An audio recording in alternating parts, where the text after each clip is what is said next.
लख 84 यून में जितने भय अवतार, अब मोहन मानुक सरिस है सबको सिरजनहार। सारे ग्रंथों की उत्पत्ति इसी ने की, आत्मा ने। सारे रूप रंग चित्र इसी ने बनाए, सारे मंदिर इसी ने बनाए, सारे मत संप्रदाय इसी ने पैदा किए। तो ये जो आत्मा है, जिसे जो है हंस कहते हैं, यही सदा, यही जो है शुरू से इसने सारी जो कल्पना ये बन रही है, सृष्टि का सृजन हो रहा है, इसी के द्वारा ये कल्पना से सारी चीजें बनी है। देखिए ये समय समय से सबकी जरूरत पड़ती है धरती में। दूसरा ब्रह्मा विष्णु का जो सूक्ष्म रूप है वो अलग है। जैसे विज्ञान कहता है कि न्यूट्रॉन, प्रोटॉन, इलेक्ट्रॉन, तीन से सृष्टि का सृजन होता है। जब तीन चीजें एक जगह पर आ जाती हैं तो विस्तार होता है। इसी तरह से रजोगुण, सतोगुण, तमोगुण, ये ब्रह्मा विष्णु महेश, ये अंदर की खोज है, ये कोई रूप नहीं है। रूप फिर बाद में बताया गया है। जो रजोगुणी है वो ब्रह्मा है, जो सतोगुणी है वो विष्णु है, जो तमोगुणी है वो शंकर है। तो इसी तरह से जो महापुरुष संसार में आए, उनके द्वारा जो मत संप्रदाय चला, तो धीरे धीरे ये सब चीजें चलने लगी। दादा 2024 से 2030 तक इस समय पूरी दुनिया में एक प्रचार चल रहा है कि कलयुग का अंत हो चुका है और महाप्रलय आने वाली है। दादा कुछ देखिए, ऐसा है, ये संसारी अनाद है। 2500 वर्ष पहले बुद्ध हुए, फिर शंकराचार्य हुए, तो उन किसी ने स्वप्नवत कहा, बुद्ध ने कहा ये प्रकृति की ही अंदर परमात्मा विद्यमान है, ये प्रकृति परमात्मा है। तो देखो ये ऐसा होता है, ये कल्पनाएं चलती हैं पुराणों में, क्योंकि मनुष्य के बनाई हुई पुराण है तो उनमें कल्पना चलती है। सतयुग का मतलब होता है जो ब्रह्म मुहूर्त में उठ के साधन भजन करता है, वो सतयुग कहलाता है। इसके बाद में फिर जब समय आता है कुछ, तो वो त्रेता कहलाता है, द्वापर कहलाता है। फिर इसके बाद में त्रेता कहलाता है। जब शाम होती है वो कलयुग कहलाता है, अज्ञानता। तो अज्ञानता में ही सारी खुराफात पैदा होती हैं। तो ये चारों युग चलते ही रहते हैं। जब हम ध्यान सुमरन करते हैं तब हम सतयुग में आ जाते हैं। जब हम थोड़ा विकास करते हैं तो फिर क्या है, त्रेता में आ जाते हैं। फिर हम द्वापर में आ जाते हैं। जब मारा काटी करते हैं, व्यवसाय करते हैं, फिर जब अंत अवस्था आती है, जब सोते हैं, उस समय कलयुग होता है, तो डूब जाते हैं। तो इसका वारा पारा लगाना कठिन है, क्योंकि अनादिकाल का संसार है। यहाँ शुरू से सब कुछ होता चला आया है। बड़े बड़े मत विज्ञानियों ने भी इसकी रिसर्च किया है। तो समय समय से ये सारी चीजें होती रहती हैं। कलयुग क्या है, मन का अंधकार, ये कलयुग कहलाता है। सतयुग क्या है, मन के अंदर ज्ञान शक्ति प्रकट होना, ये सतयुग कहलाता है।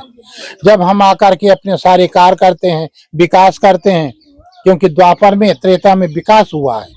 जब कृष्ण भगवान हुए हैं तो उन्होंने विकास किया है, उन्होंने जो है गीता की रचना की है। तो ये सब चीजें हुआ करती हैं। तो इसलिए ये कल्पनाएं होती हैं कि इस कलयुग आएगा तो सब मर जाएंगे। पहले एक चर्चाएं हुई थी स्काई लेप, कहते थे आकाश से गिर रहा है, तो गिर तो रहा है तो सब मर जाएंगे। सब लोग भयभीत थे, बस वो गिरा तो गिरा समुद्र में गिर गया, सब लोग जो के त्यों हैं। तो ये सब नाना प्रकार की चीजें होती हैं। जब हम अंत हमारा आता है तो वो कलयुग है, उस समय हम शरीर हमारा नष्ट हो जाता है। जब हम प्रकट होते हैं तो सतयुग होता है। दादा दुनिया में जो है बहुत सारे धर्म हैं, पंथ हैं, लोग मानने वाले हैं, पूजा भी करते हैं, नमाज भी करते हैं, सजदा करते हैं।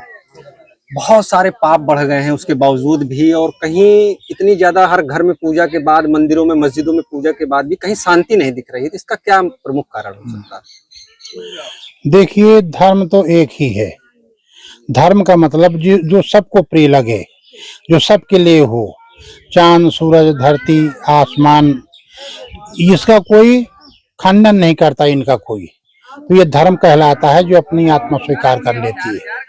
अब रहता है संप्रदाय या मत, या अपने अपने रास्ताएं लोग निकालते हैं, तो उनमें उनका कुछ स्वार्थ छिपा होता है। एक दूसरे का वो संघर्ष करते हैं, अपने को सिरमौर मानते हैं, दूसरे को जो है छोटा मानते हैं।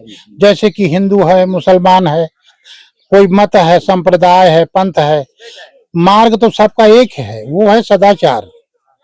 वो कहीं का भी हो, सब जगह ये लिखा है कि किसी को दुख मत दो, किसी के साथ में असलूकी ना करो, सबके साथ में भाव करो, प्रेम से रखो, विवेक से रखो, विचार से रखो। तो ये जो धर्म कहलाता है। अब उसमें कुछ राजनैतिक हिसाब होता है, पक्ष होता है, तो उसमें लोग बाग लेकर के तर्क करते हैं और इसके बाद में अपना जीवन खत्म करते हैं। जैसे राजनीति वाले व्यक्ति होते हैं, तो ये संप्रदाय जब पहले चलते हैं तो सब निकासिल होते हैं, उनके बाद जो समाज आता है तब संप्रदाय बनता है। तो उनमें कुछ अच्छे भी होते हैं और कुछ जो है अपने स्वार्थ के लिए, कुछ विचार के लिए, कोई अपने अपने कार्य के लिए, बढ़ावा के लिए।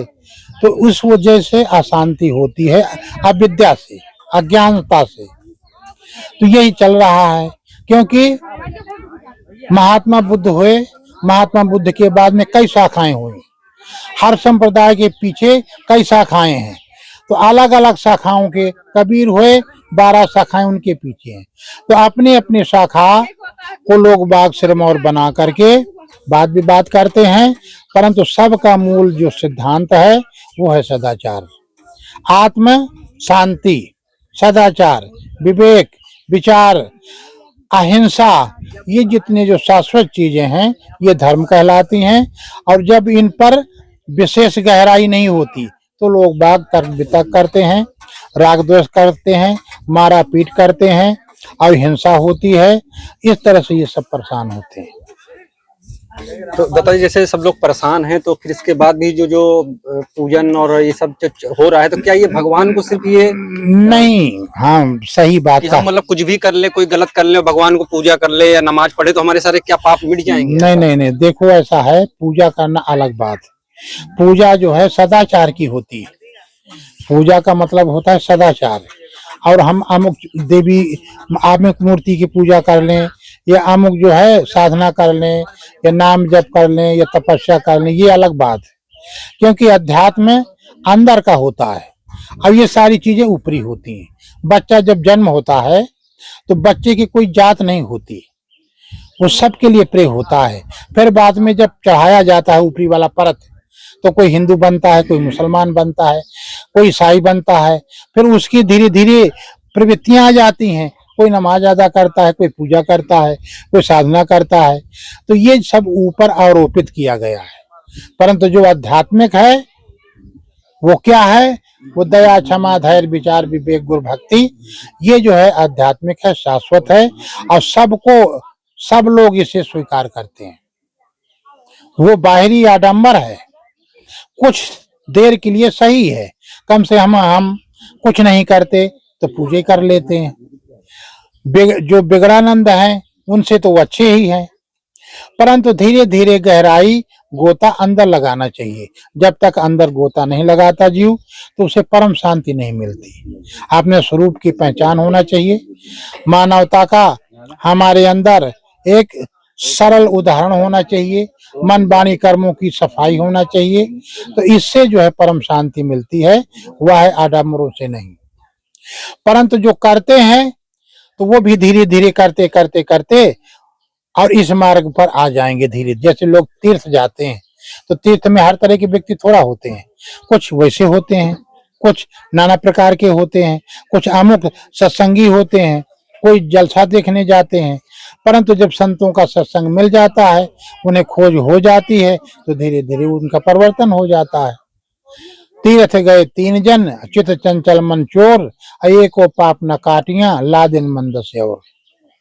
तीर्थ तो कहते हैं सत्संग को, तीर्थ कहते हैं जो हमें तार दे। तो संतों का जो सत्संग है, संत ही चलते फिरते तीर्थ हैं। इनके जब हम शरण में आएंगे, सत्संग में आएंगे, तो हमारे सारे ताप, अभ्रम, अज्ञानता नष्ट हो जाएगी, हम परम स्वरूप को उपलब्ध हो जाएंगे। तथा एक जैसे कि ब्रह्मा विष्णु महेश हैं, मोहम्मद हैं, यीशु हैं, ये सब इनसे भी बढ़कर क्या कोई है? उनको कैसे पाया जा सकता है? उनकी कैसे स्तुति की जा सकती है? देखिए, ये समय समय से सबकी जरूरत पड़ती है धरती में। जी। दूसरा ब्रह्मा विष्णु का जो सूक्ष्म रूप है वो अलग है। जैसे विज्ञान कहता है कि न्यूट्रॉन, प्रोटॉन, इलेक्ट्रॉन, तीन से सृष्टि का सृजन होता है। जब तीन चीजें एक जगह पर आ जाती हैं तो विस्तार होता है।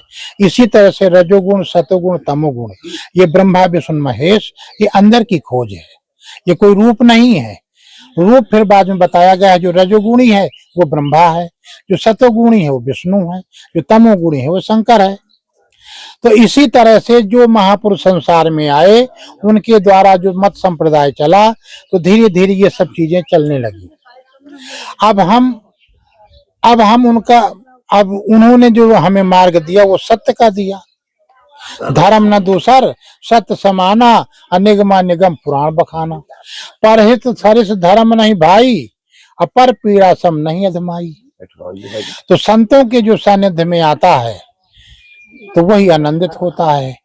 तो ये जो ब्रह्मा विष्णु महेश हैं ये भीतर वाली चीजें हैं, पर जो चक्रों में गए हैं ये शरीर में सारे देवता हैं। मूलाधार में गणेश हैं, मणिपुर है, फिर विशुद्ध है, फिर अनाहत है, फिर आज्ञा चक्र है, फिर त्रिकुटी चक्र है। इन चक्रों में सारे देवी देवता विद्यमान है। जब हमारे अंदर तामस आता है तो शंकर पैदा हो जाते हैं, जब दया आती है तो विष्णु प्रकट हो जाते हैं, जब कोई क्रिया होने लगती है तो ब्रह्मा उत्पन्न हो जाते हैं। तो ये जो रूप बनाया गया है, ये बाहरी रूप बनाया गया है, ये अनादि रूप से इस तरह से इनका स्वरूप है। क्योंकि जब सृष्टि शरीर बना, शरीर के बाद में ये गुण आए, प्रकृति आए, रूप आए, हर जगह हर तरह से। अब निरंजन है तो वो आज्ञा चक्र में रहते हैं, सहस्त्रार में। इसके बाद में फिर त्रिकुटी है तो त्रिकुटी में आद्या रहती है। फिर इसके बाद में ब्रह्मा विष्णु महेश रहते हैं। तो ये सारी चीजें देवी देवता अंदर की बात है। फिर लोगों ने उनके रूप भी बनाए, तो किसी ने मंदिर बना लिया, किसी ने कुछ बना लिया। पहले एक देवी और संतोषी माता, पहले नहीं थी, पर जब हम थे उस समय वो संतोषी माता का नाटक चला था तो लोग बाग जगह जगह फिल्म दिखाते थे। तो ये समय समय से उत्पन्न होते चले आए हैं। और ये संसार मनुष्य जो है, मनुष्य ने सबकी कल्पना मनुष्य ने की, इसलिए मानव सबसे श्रेष्ठ है। दाता ने लिखा है, कैसा लिखा है कि 184 योनि में जितने भय अवतार, अब मोहन मानुक सरिस है सबको सिरजनहार। सारे ग्रंथों की उत्पत्ति इसी ने की, आत्मा ने। सारे रूप रंग चित्र इसी ने बनाए, सारे मंदिर इसी ने बनाए, सारे मत संप्रदाय इसी ने पैदा किए। तो ये जो आत्मा है, जिसे जो है हंस कहते हैं, यही जो है शुरू से इसने सारी जो कल्पना ये बन रही है, सृष्टि का सृजन हो रहा है, इसी के द्वारा ये कल्पना से सारी चीजें बनी। तो सबसे श्रेष्ठ यही है, सत्य है। सत्य है वो सबसे श्रेष्ठ है। साईं है वही स्वामी है, वही हमारे आपके अंदर विद्यमान है। और इसके बाद में जितनी भी ये चला है तो ये मत संप्रदाय के हिसाब से, अज्ञानता से ही चली है, ऐसा समझिए।